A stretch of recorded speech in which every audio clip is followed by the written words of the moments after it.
everybody, Josh Sigurdson, World Alternative Media here, and of course I'm joined by author and economic analyst here at WAM, John Sneisen. And has Carmageddon hit? Well, it looks that way, and we've been seeing insane drops in the demand of gasoline. John, go into what on earth is happening right now. Yeah, well, what's happening right now in the United States, and we're going to see it in Canada and a whole bunch of other countries too, because what has happened is the demand for, borrowing money was going skyrocketing through the roof, and they were pushing all these loans so the banks could make more money, right? But what have happened is now we're seeing the peak. We hit the peak for a little while back, and now it's going downhill quite fast. And of course, all this, we talked about the card derivatives that they were issuing in the United States. And that's a sign when they put out these derivatives, that's kind of the last sign of a bubble, when they actually are starting to derivatize all these underlying assets. And they're,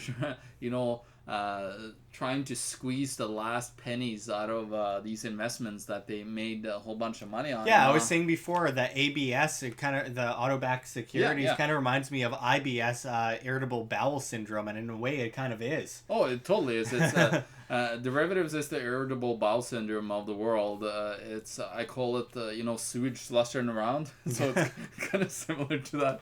Now, what's interesting is during the peak season when a lot of people drive around, they're on vacation. The gas demand is down 6% in the United States, which is quite substantially.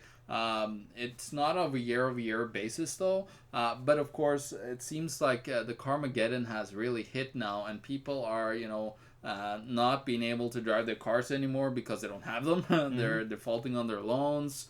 And what we're seeing in the United States is not just the cars, really. What we're seeing is, new record high levels on the different stock exchanges. You're seeing that daily. Now, of course, it's called the Trump euphoria, which people believe, sorry to bash Alex Jones here, but Alex, I heard you guys were just saying how great Donald Trump was at growing the economy. Well, the problem is it's not really growing the economy too much. All these stocks going up, all this much, when you look at the price earnings ratios, like how much is the price of the stock versus how much they make, they're at record highs. So that means that it's not a real economic driver behind it, real economic force behind it that he is supposed to be creating. And of course it's been massively slowed down, all of these policies that it was trying to put in.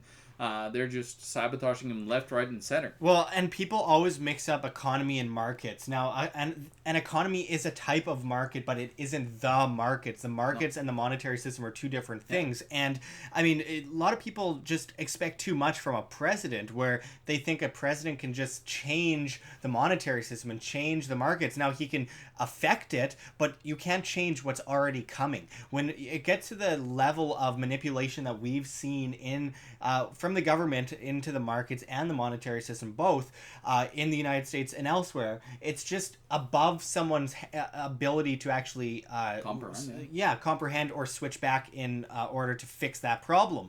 So what we're seeing is just massive manipulation, out of control derivatives markets, and eventually that's going to come down, and these bubbles are inflating. And yes, he comes in and it does help a bit. Wow, a little bit more, people are getting demand. Excited, they're hoping that things are going to change. The problem is the underlying issues in the United States. It's the demographic cliff, as Harry Dent Jr. is talking about.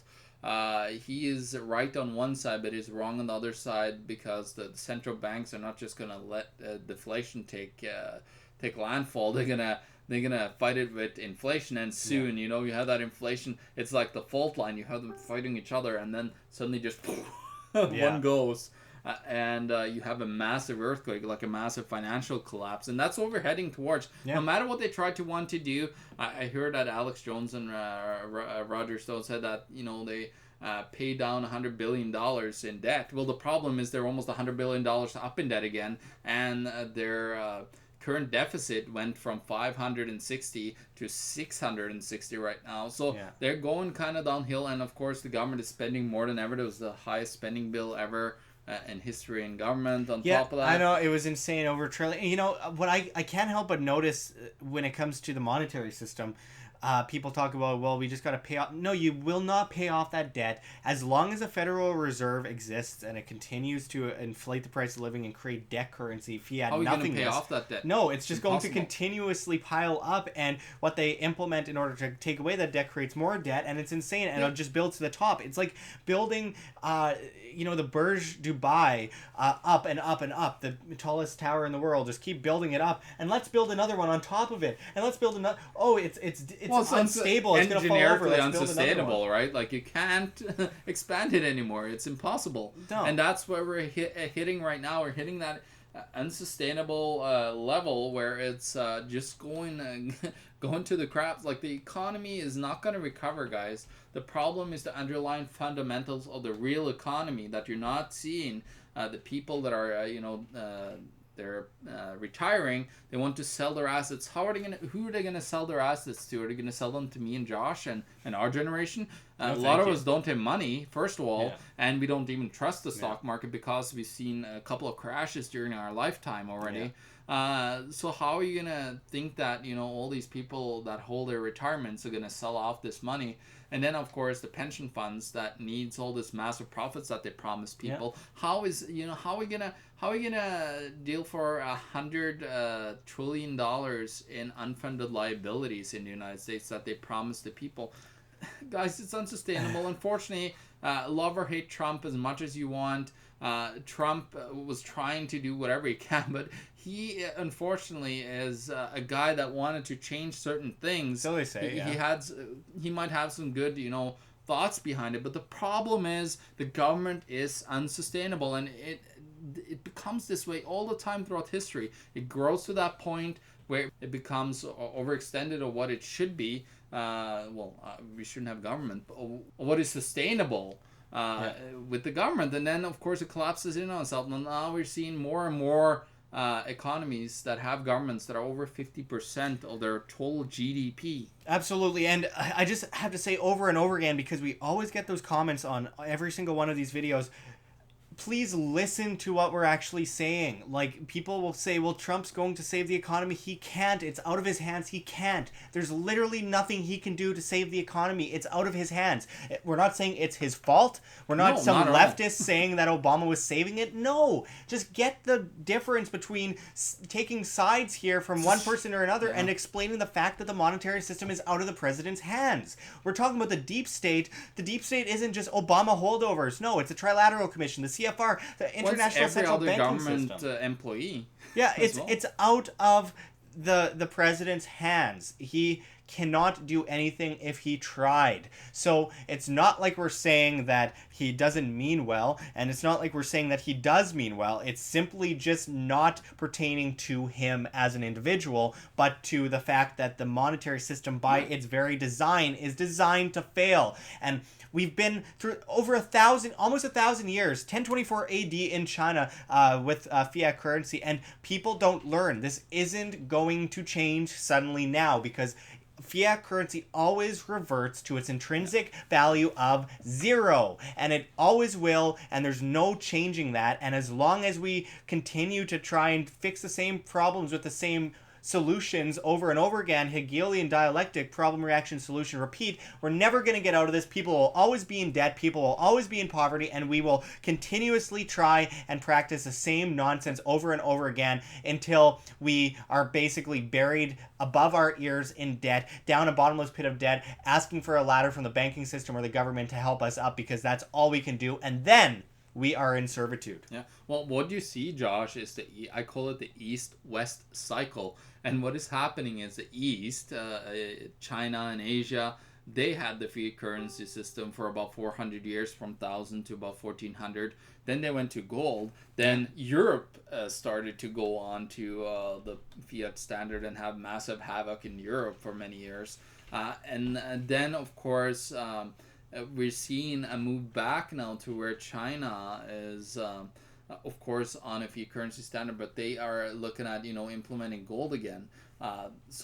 Centrally Yeah. planned, but all Well, the yeah, same. but that's the problem. I see it as terrible because it's centrally Yeah. planned, but we've seen also the demographics are, slowing down here, while, of course, in Asia, it's a massive population boom in most countries. Yeah. So that's the problem. We're seeing this boom of population here, this lowering population here, and opposite. It cycles over years when people, you have generations that, get old and so Yeah. on. And I think that's actually the major move behind most of this is the generational cycles that you have, where you have a massive boom of people getting born. Then you have, the system with the fiat can, of course, just thrive on that and indebt people like crazy. Well, absolutely, and we've looked at this throughout history. I mean, China is trying to also push that cashless society system as well, where it's just centrally planned digital currency and you're enslaved to the banks. But, I mean, what's really insane is that people don't get it over all this history. They just don't get it, and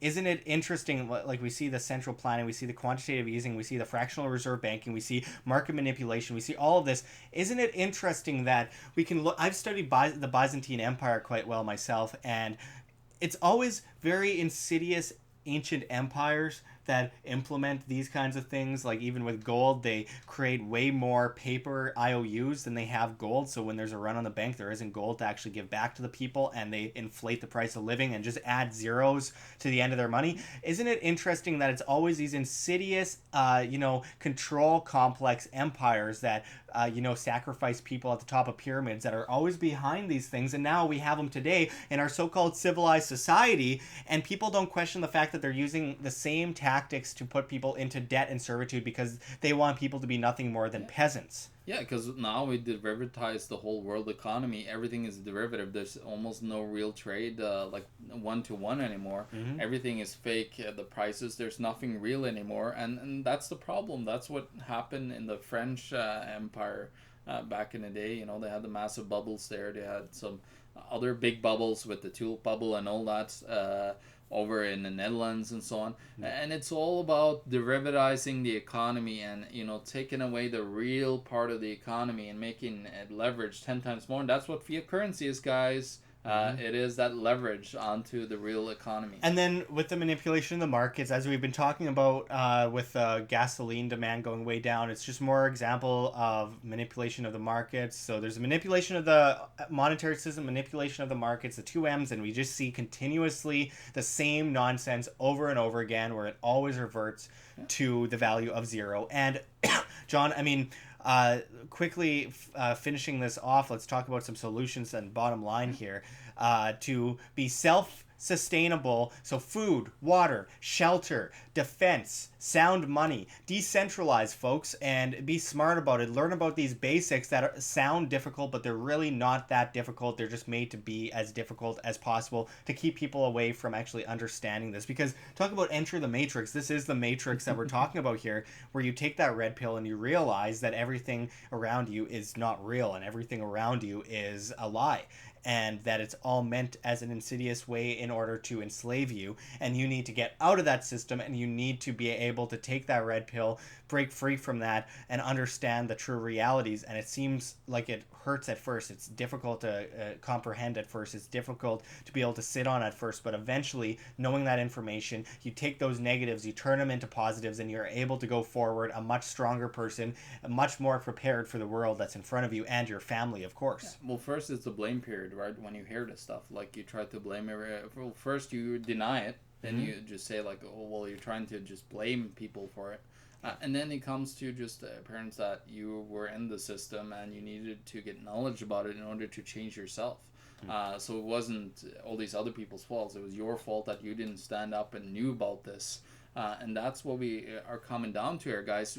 Good people need to stand up. They need to, spread the word, tell people about what's going on in the economy, and not buying into what you see on the news everywhere. Because they just paint a picture, because the central bankers like Janet Yellen said that, we never see a crisis in our lifetime. That is the illusion that they want to create for us. So we just live in la la land, and then suddenly they freeze all your assets and you lost all your money. Absolutely. So we have to keep educating people about this. We have to spread this information around, and we need to understand the monetary system and the markets are there to enslave us. We're not talking about capitalism here. We're talking about corporatism, corporate fascism, government control of markets, government regulation of markets, monopoly creation, and just destruction of individual innovation, demand, and competition. And this is the root of the problem here. So thanks, John, for going into this. And we'll be back at you with much more. Check the links below. GoFundMe, Patreon. We can't do it without you. Any donation is very much appreciated, especially as we are so vastly demonetized and censored by YouTube. Also, check our Bitcoin address in the description and the comments, as well as on the screen for you to scan if you please. And also check me out at Josh Sigurdson on steemit.com. You could check out John at the economic truth at steemit.com. The social media website that's destroying the dinosaur social media is where you get paid in cryptocurrency to blog. And also, just one last plug at the end of this video, make sure to check out John Sneisen's new book, Canada, the Greatest Economy in the World, ? We will put a link below for that book on Amazon. It's already a bestseller in the macroeconomics field on Amazon, and we really hope that people check that out because it's got incredible information that will be able to teach you and then keep you safe in the inevitable crash. Even for Americans, because it's very relevant to how America is built. It's actually based on the American system, the Canadian system. Absolutely. So we'll be back at you with much more. This is Josh Sigurdson and John Sneisen signing out from World Alternative Media. Find the truth, be the change.